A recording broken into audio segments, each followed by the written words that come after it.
நம்ம வீட்டில் இன்றைக்கி என்ன ஸ்பெஷல் பார்ப்போம். சக்கரை அதிரசம். இது பாருங்கள், பாவு எடுத்து வச்சுருக்கேன். எவ்வளோ சாஃப்டாக இருக்குது பாருங்கள். மாவு இப்படி இருக்கணும், அப்போ தான் சூப்பராக வரும். அதிரசம் புசு புசு நீட்டு மெத்துன்னு இருக்கும்.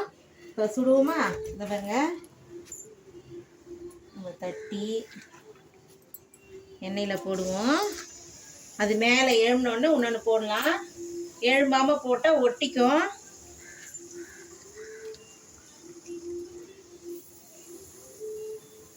அழகாக எழுந்துச்சு பார்த்தீங்களா? அடுத்தது போட்டுடலாம். போட்டு எடுத்து இதில் பிழியறதுல வந்து பிழிஞ்சிடணும். அப்போ இந்த எண்ணெயெல்லாம் இதில் வந்துடும். இந்த பாருங்க, சுட்டு வச்சுருக்கேன் சக்கரை அதிரசம். வெள்ளை அதிரசத்துக்கும் பாவு எடுத்து வச்சுருக்கேன், அதையும் காமிக்கிறேன் உங்களுக்கு. இந்த பாருங்க, வெள்ளை அதிரசத்துக்கு பாவு எடுத்து வச்சுருக்கேன். இது முடிஞ்ச உடனே இந்த அதிரசமும் சுட்டுடலாம். வாங்க சாப்பிடலாம்.